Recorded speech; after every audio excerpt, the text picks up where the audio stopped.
First Contact Crisis.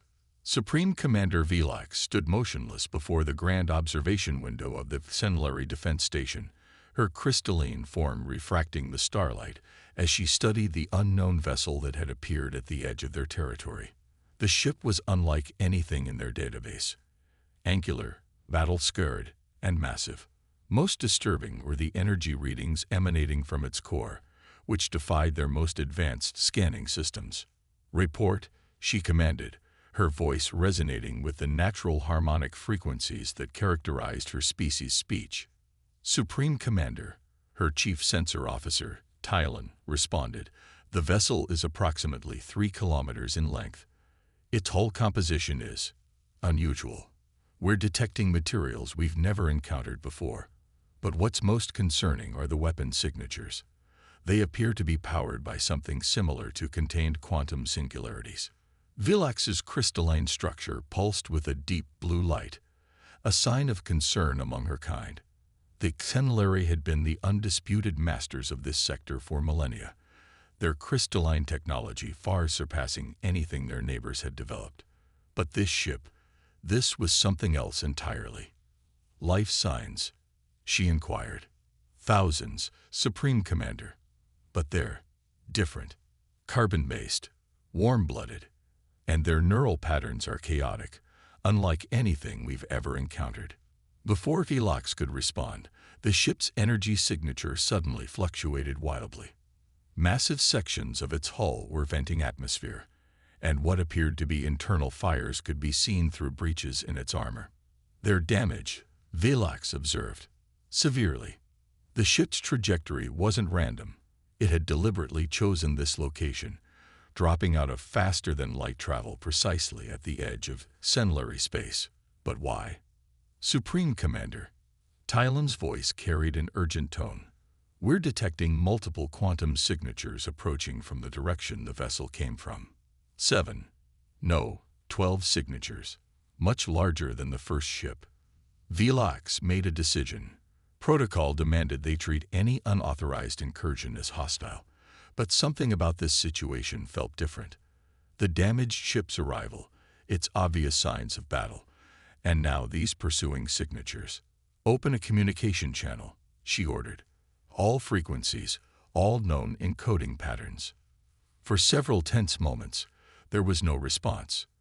Then, suddenly, their communications array crackled to life. The image that appeared on their screens showed a creature Velax had never seen before.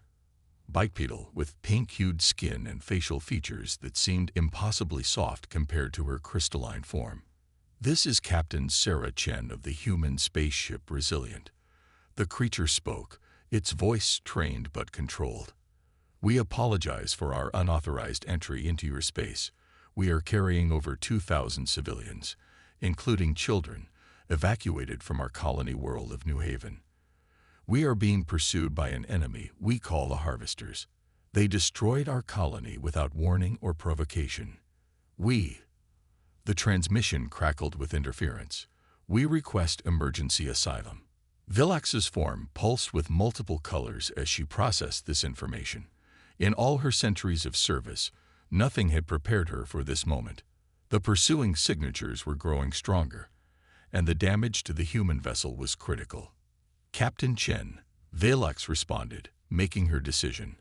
"I am Supreme Commander Velax of the Senlari Defense Force. Your request for asylum is..."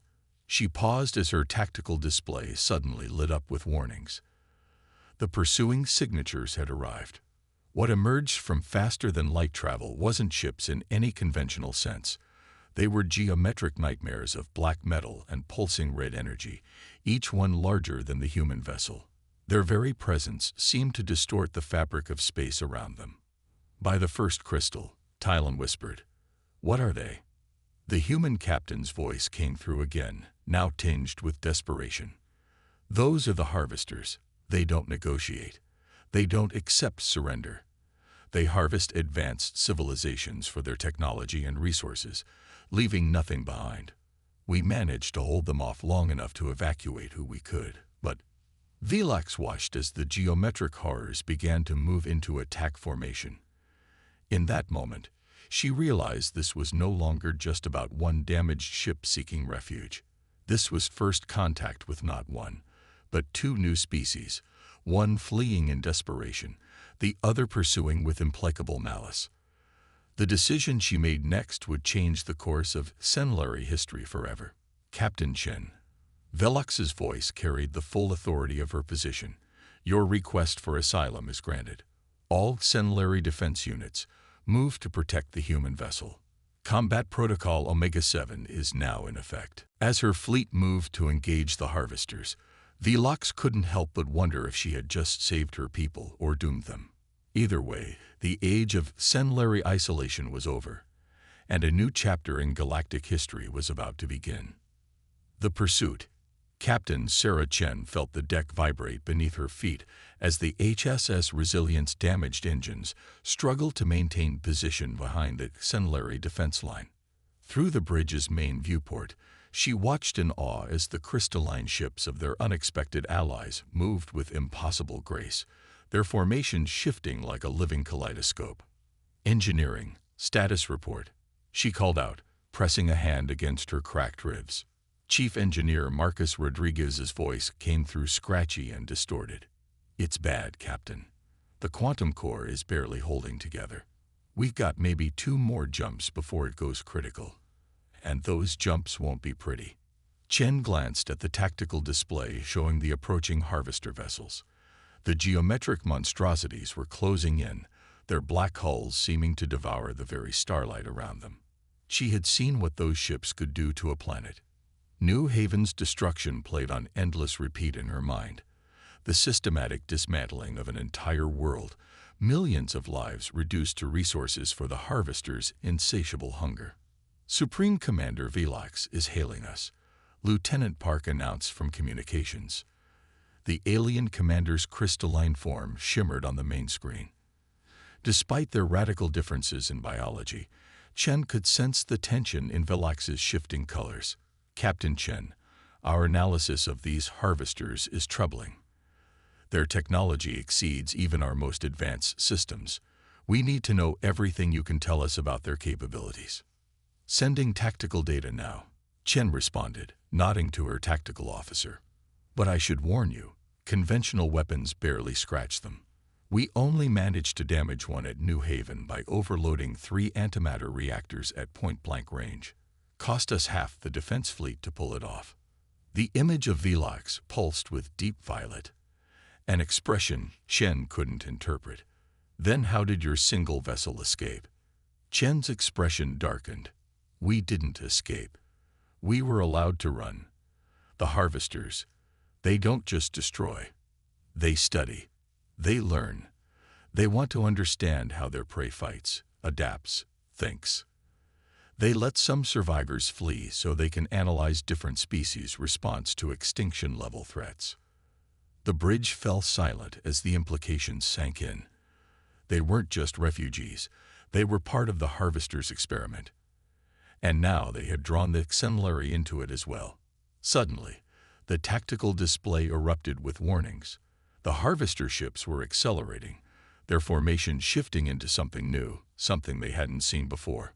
Multiple quantum fluctuations detected, Lieutenant Park shouted. They're charging weapons. The first harvester blast hit the Senlari line with devastating effect. A crystalline cruiser simply ceased to exist, its structure not so much destroyed as erased from reality. 2 more shots followed, each finding their mark with terrifying precision. By the stars, Velox's voice carried genuine fear now. Our shields, they didn't even register the attacks. How is this possible? Chen gripped her command chair as the Resilience artificial gravity fluctuated. Phase-shifted quantum torpedoes. They pass through conventional shields like they're not even there. But we found a way to detect the phase variance. If we can synchronize your shield frequencies. Another Senlari ship vanished in a flash of impossible light. The remaining crystalline vessels began to retreat, their perfect formation wavering for the first time. Engineering, Chen called out. What can we give their ships? Rodriguez's voice was strained but determined. The shield modifications we developed. We could adapt them to their crystalline tech. But, Captain, it would mean shutting down our own shields. We'd be defenseless. Chen didn't hesitate. Do it. Transfer all shield data and modification protocols to the Xenlari flagship, now. As her crew rushed to comply, Chen opened a channel to Vilax. Supreme Commander, we're sending you everything we have on countering their weapons. But we need time to implement the modifications. Can your fleet hold them off for 3 minutes? Vilax's form pulsed with a mixture of colors.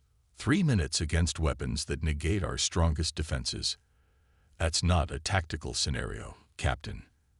That's a suicide mission. Sometimes survival looks like madness, Commander, but we've learned that the Harvesters can be beaten.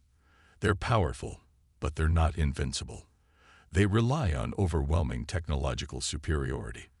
When that fails, when their prey does the unexpected, they can be hurt. The Xenlari commander was silent for a long moment as more shots tore through her fleet.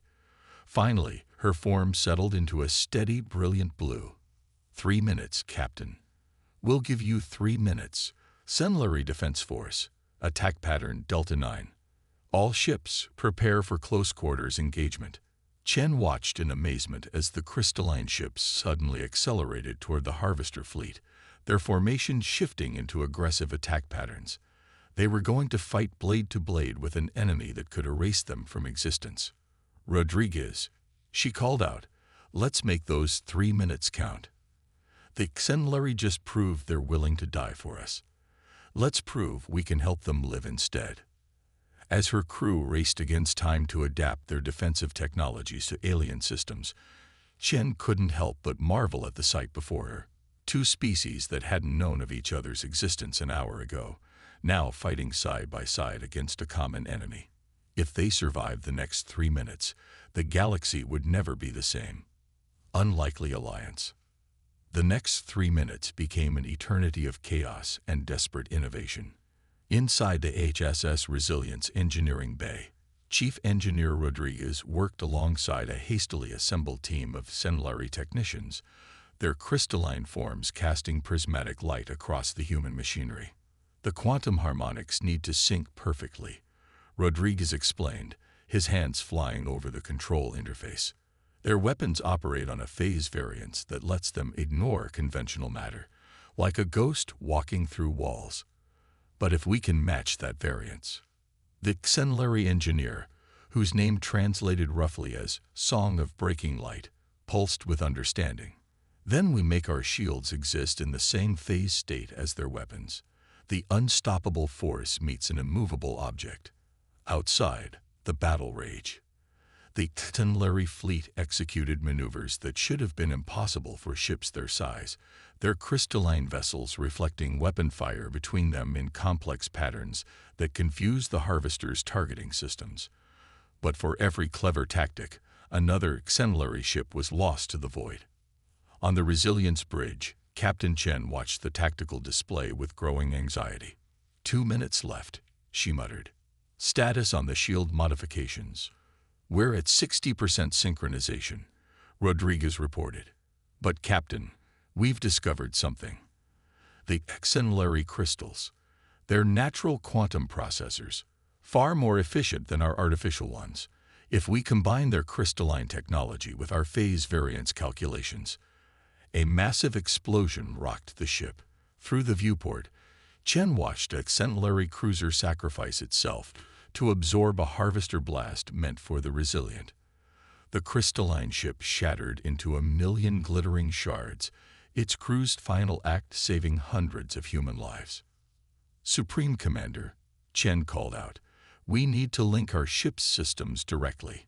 Your crystalline tech can process our defensive algorithms faster than our computers. Vilax's image flickered on the screen, her form showing signs of strain. Link our systems. Captain, our technologies are completely incompatible. The energy feedback alone could save both our species, Chen finished. Commander, your people are dying out there to buy us time. Let us make that sacrifice mean something. Another blast, another Xenlari ship reduced to cosmic dust. Vilax's colors shifted rapidly before settling into a determined pattern. Do it. All remaining ships prepare for direct neural interface with human systems. What happened next would be studied by xenotechnologists for decades to come. As Rodriguez and Song of Breaking Light initiated the link, human quantum computers began feeding combat data directly into the living crystal matrices of Senlari ships. The crystalline vessel's natural quantum processing capabilities accelerated the shield modification calculations exponentially. 1 minute left, Chen announced, watching as the harvesters pressed their attack. Their geometric ships had formed a new pattern, one that seemed to bend space itself around them. They're preparing something big. 80% synchronization, Rodriguez reported. The Senlari crystals are. It's incredible. They're not just processing our data, they're improving it, evolving it. Through the neural link, human tactical intuition merged with Senlari precision. The crystalline ships began moving in patterns that incorporated both species' combat doctrines, human unpredictability guided by Senlari grace. For the first time, the harvester's shots began to miss. 90%. Song of Breaking Light announced, her crystalline form resonating with the ship's systems. The phase variance is stabilizing. The harvesters launched their assault, a massive wave of quantum energy designed to erase everything in its path from existence itself, surged toward the Allied fleet. Chen watched it approach, knowing they were seconds away from either triumph or annihilation. Shield synchronization complete. Rodriguez's voice carried both exhaustion and elation. Implementing now. The wave hit. On every ship, human and Senlari crews braced for oblivion. But where the harvester's weapons had previously ignored all defenses, now they met resistance. The combined human Senlari shields flickered with impossible colors as they caught the quantum energy and held it. It's working. Chen breathed, watching as the deadly wave dispersed harmlessly against their new defenses. Supreme Commander, are you seeing this? Indeed, Captain. Vilax's form pulsed with what could only be described as joy. It seems our species have much to teach each other. But their victory celebration was premature. The harvester ships were already adjusting their attack pattern, their artificial intelligence analyzing and adapting to the new defense. More importantly, the quantum readings from their geometric hulls were building towards something unprecedented. They're not used to failure, Chen realized. And now they're going to show us why they're called harvesters. All ships prepare for evasive action. Something tells me we're about to see what these monsters can really do. As if in response to her words, the space around the harvester fleet began to twist and darken. Their true capabilities were about to be revealed, and the newly forged human-Senlari alliance would face its greatest test yet. The Battle of Senlari Prime. Space itself seemed to scream as the harvester ships began their transformation.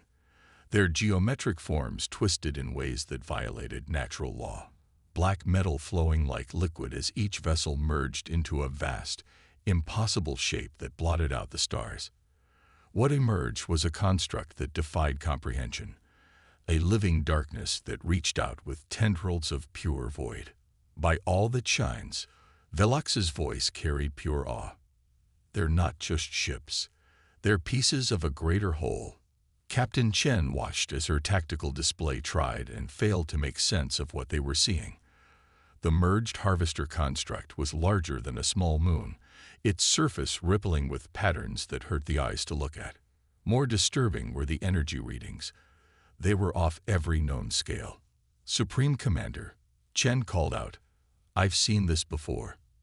In the final moments at New Haven, they tried to merge like this, but we managed to disrupt the process. This is how they harvest entire worlds. The construct's surface suddenly blazed with points of crimson light. Across the human Senlari fleet, sensors screamed warnings of energy buildup beyond anything they'd ever encountered. All ships, emergency evasive action. Chen ordered, but it was too late. The construct released its power in a wave of pure destruction. Even with their newly synchronized shields, 3 auxiliary ships and 2 human frigates were simply erased from existence. The remainder of the fleet suffered severe damage from the energy backwash alone. Direct hit to decks 4 through 7. Rodriguez reported from engineering, his voice strained. The quantum core is destabilizing. We can't take another hit like that. Chen's mind raced. Their combined shields had worked against individual harvester weapons, but this was different. This was the kind of power that could crack planets. She looked at the tactical display, noting the construct's position relative to Xenlari Prime. A terrible realization struck her. They're not just attacking us, she said. They're positioning themselves for a direct strike on your homeworld. They mean to harvest everything. Your people, your technology, your very planet. Velax's image pulsed with deep crimson. Our planetary shields cannot withstand such power. Millions will die. Not if we stop them first. Chen's voice carried steel. Supreme Commander, I have a plan. But it's going to sound insane. Captain, I'm beginning to think insane is humanity's natural state of being. Chen allowed herself a grim smile. The harvesters adapt to everything we throw at them. But they have one weakness. They can't process too many mathematical impossibilities at once. Their AI locks up trying to resolve quantum paradoxes. And how do you propose we create such paradoxes? We combine technologies again, but this time we go further. Your crystalline ships can channel and redirect energy. Our quantum cores can generate controlled singularities. If we link them together, you want to create a quantum resonance cascade. Velax finished, her form flickering with understanding. Use our ships as focusing crystals for your quantum energies.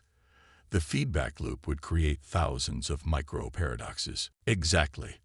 But there's a catch. We'd have to get close, really close. And the power requirements.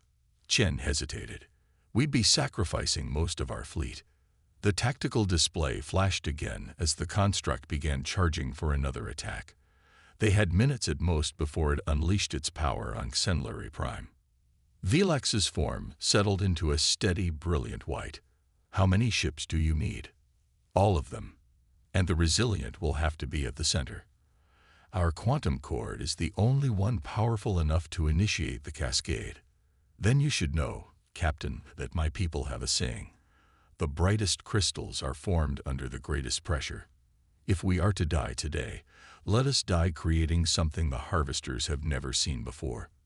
Chen nodded, then opened a channel to all ships. This is Captain Chen. In the next few minutes, we're either going to save Xenlari Prime or join the stars. Engineering teams, prepare for full quantum core overload. Xenlari vessels, align your crystalline matrices with these coordinates. We're going to show these harvesters what happens when they back 2 different species into a corner. The remaining fleet moved into formation, Xenlari ships arranging themselves in a complex geometric pattern around the resilient. As engineering teams worked frantically to link their systems, the harvester construct loomed before them, its surface writhing with barely contained energy. All ships linked, Rodriguez reported. Quantum core at maximum overload. Captain, it's been an honor. Chen looked out at the impossible darkness ahead of them, then at the beautiful crystalline world they were defending. The honor has been ours, Chief. Supreme Commander, shall we show them what our species can do together? Indeed, Captain. All ships, prepare for final approach. Let us make history, or become it. The combined fleet accelerated toward the construct, their systems linked, their crews united in purpose. The greatest gamble in both species' history was about to unfold, and the fate of 2 civilizations hung in the balance. A new dawn. Time seemed to slow as the combined human Xenlari fleet drove toward the heart of the harvester construct. The massive void thing loomed before them, its surface rippling with malevolent energy as it prepared to unleash its world-ending power. Inside the Resilience engineering bay, Chief Rodriguez watched the quantum core readings climb beyond anything their systems were designed to handle. The neural link with the Xenlari ships transmitted sensations he could barely comprehend, crystalline resonances that sang in frequencies beyond human perception. Core temperature critical, he reported, his voice steady despite the circumstances. Quantum containment at 300% of maximum rated capacity. The Xenlari crystal matrices are the only thing keeping us from exploding right now. On the bridge, Captain Chen felt the ship shuddering around her. Through the neural link, she could sense the Xenlari crew's determination, their crystalline forms pulsing in sync with the resilience training systems. They were no longer two separate forces. They had become something entirely new. "Distance to target?" she asked, gripping her chair as another tremor ran through the ship.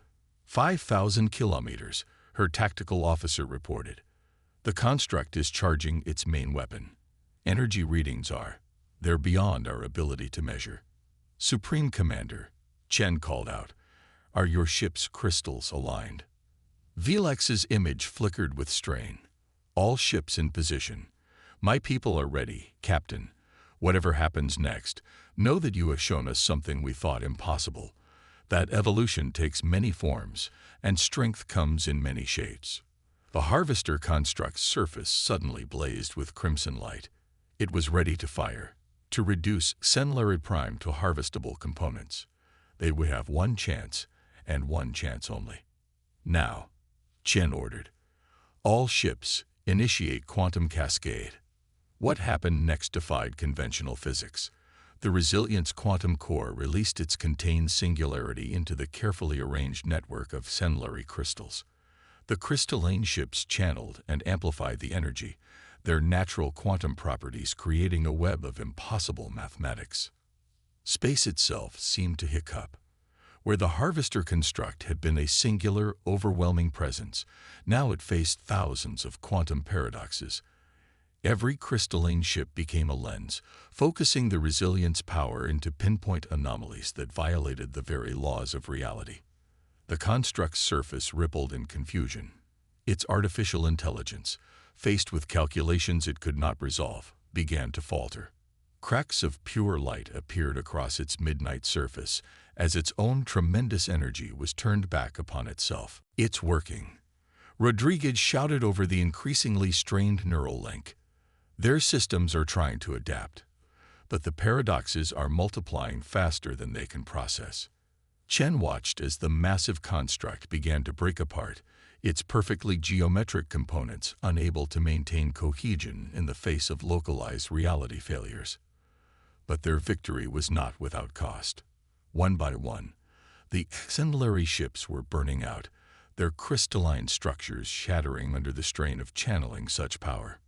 "Supreme Commander," Chen called out, "you need to withdraw your remaining ships. The feedback is going to destroy them." "No," Velex's voice was firm. "We finish this together. My ships will hold until the end." The construct's surface was now more light than void, its form unraveling as quantum paradoxes cascaded through its systems. But the Resilience core was also reaching critical mass, its containment fields failing under the unprecedented strain. "Captain," Rodriguez's voice carried both triumph and resignation, "the core's going to breach in 30 seconds. But I've figured out how to direct the explosion, if we time it right." "Do it," Chen ordered. She opened a channel to all ships.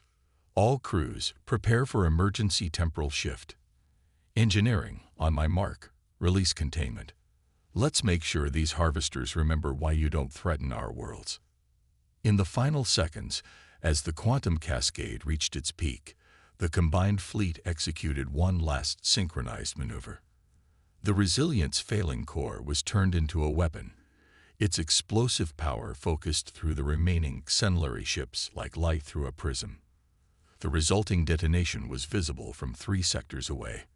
Where the Harvester construct had been, a new quantum anomaly bloomed, a swirling vortex of possibilities that drew the unraveling construct into itself.